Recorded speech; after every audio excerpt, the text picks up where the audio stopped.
Tom Homan is also laying down the law. He's pulling 700 immigration agents out of Minnesota, leaving about 2,000 there. And it's because city law enforcement is finally cooperating with local jails in order to get dangerous offenders deported. Now, as for a full pullback of agents, the Border Czar says that depends on the resistance. The agitators, they must stop the illegal and threatening activities against ICE and its federal partners, like those ridiculous road checkpoints. We will not draw down on personnel providing security and responding to hostile incidents until we see a change in what's happening with the lawlessness of the impeding and interfering and assaulting of ICE and Border Patrol officers. The roadblocks being set up, you're not going to stop ICE. You're not going to stop Border Patrol. The only thing you're doing is irritating your community and want to go get groceries or pick their children up. But it doesn't look like Democrats are heeding Homan's words. Yesterday, they held a hearing on Capitol Hill and made it very clear that they want scalps. Every single one of them has to be held accountable for the crimes, for the terror, and for the murders that are happening to our own people in this country. We are slipping further and further into a full-on dictatorship. What we are dealing with, as far as I'm concerned, is a lawless regime. And this. That's all of our residents are using right now to protect themselves in the streets. This needs to be dismantled.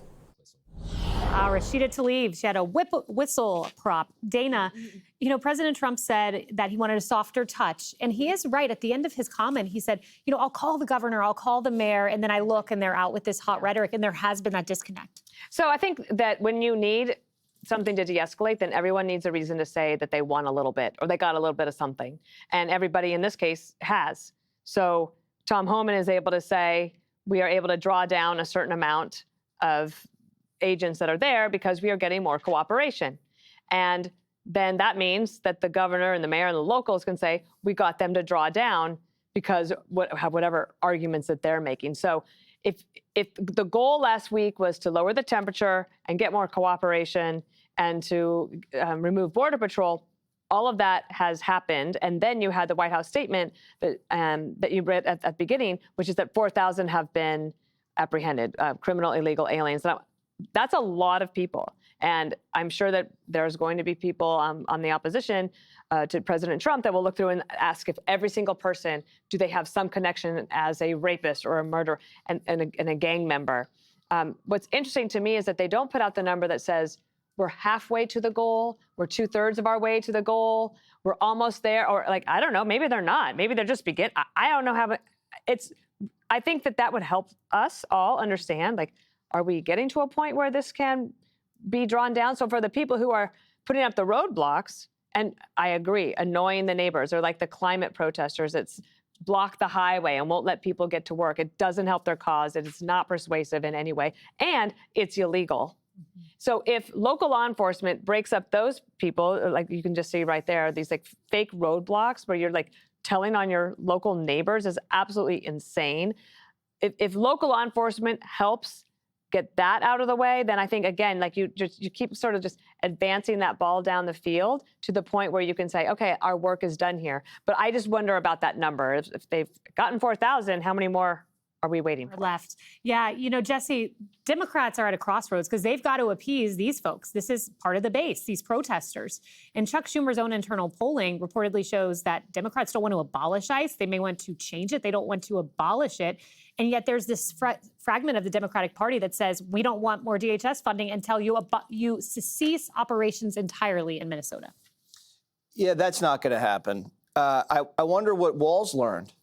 They asked Trump, what Walz learned? If Walz could go back in time and listen to the whistleblowers over Somali fraud and cooperate with ICE, he wouldn't be under 2 federal investigations, 2 people wouldn't be dead, and everybody would be fine. He locked horns with the Trump administration and has nothing to show for it. His mayor is under federal investigation. His AG is under federal investigation. His lieutenant governor is under federal investigation.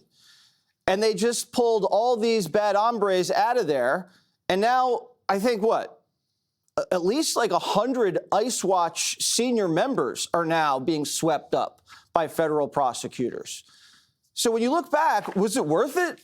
Really, was it worth it? All the Nazi stuff, the Civil War stuff, all the violence against ICE agents, the deaths in the street. There is no way, if he could go back in time, he would have done this the same way. He would have done it completely differently. So you ask the president, if he could go back, would he have done things differently? Well, where does the president stand right now? He's sucked out about 4,000 criminal aliens out of this precinct. And he's forced these people, the locals, to open up their jails. And he is committed to the mission. We still have 2,000 ICE and Border Patrol agents in that city. And crime has dropped to a 125-year low. You got to look back and say, okay, we had some issue with 2 individuals who got way out of hand. We wish that didn't happen. But in a whole, you still have polls where a majority of the country supports deporting every single illegal alien in this country, whether they've committed a crime or not. And now he looks like the adult in the room, because he was the one that reached across the aisle. He was the one that sent home, and he was the one that says, hey, you know, we could have done things. Yeah. At least he's giving, and he's not talking about Gettysburg. The lesson here for Democrats nationally is to cooperate. It's that simple. And if you don't see that, then you want violence. Maybe they do want violence. I mean, I love, Jesse, that you always bring this back to fraud, because, Greg, that is what this was all about. And I think absolutely, Tim Walz saw an opening. Let's go after ICE, because it distracts from me having to drop out of the governor's race. Yeah, but it was only a delay tactic, and it's going to come back to get him. He is toast. I think I speak for most people when you're getting kind of bored with Minneapolis. Yeah. I feel like I could drive Uber there. Like I could get an Uber job. I've been down every street. The snow and the roughly paved roads and the clouds. It's like very. Can we if leftists go to Honolulu next or Aspen, someplace different that, you know, here's the deal. You bring up money, and money is what's driving this. Walz and Fry are now allowing local law enforcement to cooperate with ICE. So you only need a fraction of agents, which is why you're drawing down. You need 11, now you need 2 for arresting. And that's for obvious reasons, right? It's easier to get them out of jail than chasing them down a street and having people charge them in cars or try to tackle them or spit on them or whatever. But also, and this is the big thing that the media isn't reporting, the writings on the wall with Seattle. That verdict, which was paying out $50 million to the family of a man who was killed in CHOP, which was the protest-run area of the city. Minneapolis is looking at least 2 8-figure settlements. They haven't said it yet, but they will. The pretty and the good families, and they're not going to get the money from ICE because it's not ICE's responsibility. And it's really, really hard for the mayor, who said he apologized to those families. So he already admitted it was their fault. So they're not going after ICE. They're going to have to go after who's responsible. And the police weren't there because the mayor and Walz ordered them to stand down, which then created the deadly environment that we've seen. So if this were to continue, this city would experience the most expensive political theater ever. Those were 2. What if you get another one and another one? And the problem is the protesters want more. They want another martyr, but they don't have to pay the price. The city will. And so all the taxpayers there. This border tactic reveals a pattern that you've seen over and over again. They accuse you of something bad to allow them to do the bad thing. So they accuse ICE of Gestapo tactics, and then they do Gestapo tactics. A nurse will accuse the MAGA staff of racism, so she can then target the MAGA staff for their racism and say they don't treat patients equally. A teacher will accuse white kids in their class of white privilege, of racism, so she can then call out their whiteness in front of kids. Each one of those 3 actions are wrong, but they construct an accusation beforehand to allow them to do that. The blockades are way more authoritarian than anything ICE did, and it makes you wonder what else protesters would do. This is what happens when you put the mob before the law. They become the law. Would they then decide they're going to take kids from the homes of Trump supporters? You could laugh, but in the name of compassion, you're helping those kids get away from racists. Would you tell doctors not to treat injured ICE agents? Well, we've already heard that already. Or Trump voters, we've heard that. Would you put people in camps who won't back trans surgeries? Again, you say that would never happen. In the name of compassion, you have no idea what they'll do. They butchered children. So don't put it past them. This is actually an example of a slippery slope that really does exist. Once you give the mob power, it's hard to take it away. Yeah, Jessica, when you look at some of the numbers in Texas, Georgia, Florida, Tennessee, and Louisiana, there were 105,000, 245,000 criminal illegal aliens that were taken. No chaos, no deaths, easy. 7 of the 10 safest cities are places that cooperate with ICE. So why not just cooperate from the get-go?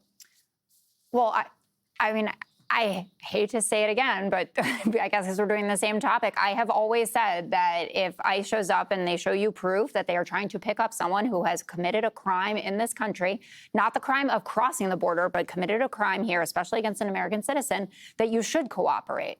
And maybe things would have gone differently. But the analysis that I'm hearing of, the wild protesters versus law and order just does not sync with reality. And Tom Homan admitted as much in his first press conference when he called it at 7 o'clock in the morning. And he said, I would not be here if mistakes were not made.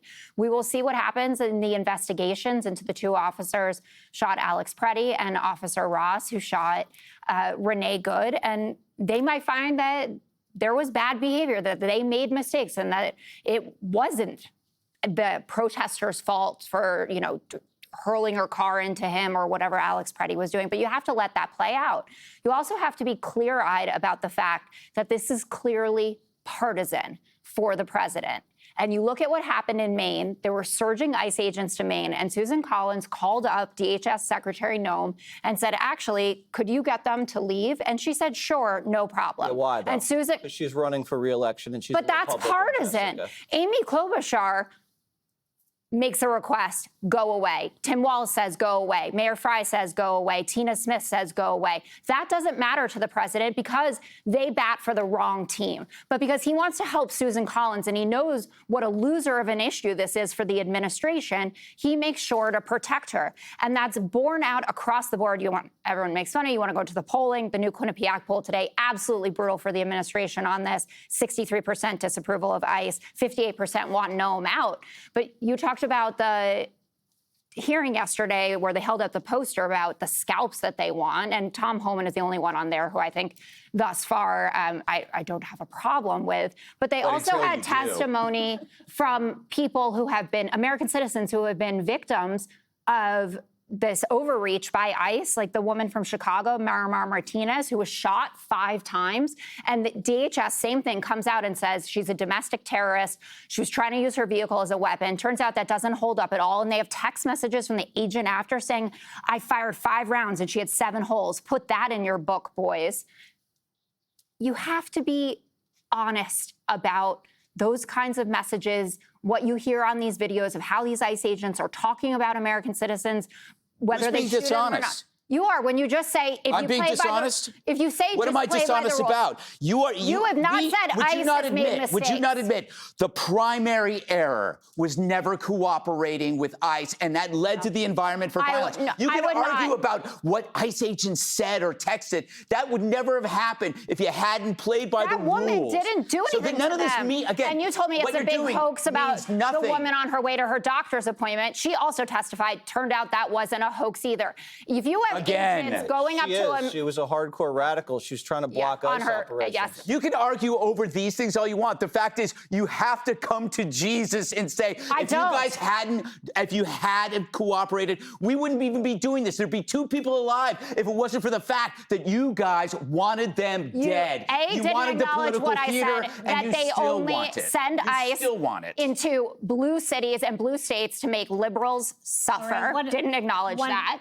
What? We got to go. But Yeah, one thing I would bye. just note is when an American citizen is caught up in an ICE operation, it's a mistake and it is rectified, and the consequence is briefly being detained. When an American citizen She's shot. Let me just finish. When an American citizen fell victim to the immigration policies of the Biden administration, their names were Jocelyn Ngari, Laken Riley, and Rachel Morin, and they are not here to tell the story. And the only policies that lead to harm are Democrats. We don't push trans. We don't push What no about cash bail. school We don't shootings? push any of this stuff that, 13 homeless in New York City. Was that a Republican issue or a They weren't Democrat even issue? homeless in It's because you Camden, guys says it all. didn't have the balls to get those guys Okay. out of the cold School- into just shelters. School Every shootings, single act of compassion you never do change gun laws. leads to School death. shootings, you never change gun laws. All right. Well, School shootings. School Oh, shootings. I'm sorry. No, School no shootings are- biggie. Just little Okay, kids we dead. gotta go. Who's doing the shootings? We got to go, and I would just Doing the shootings. That's gotta not go. true. Gotta run. Adam But I would note Lanza was school- trans? I would note Trans. school Lots of shootings are at their trans. lowest Okay. point in 5 years. Everyone's so thank you. trans. Bye. School shootings are at their lowest point in 5 years. Thank you, President Trump's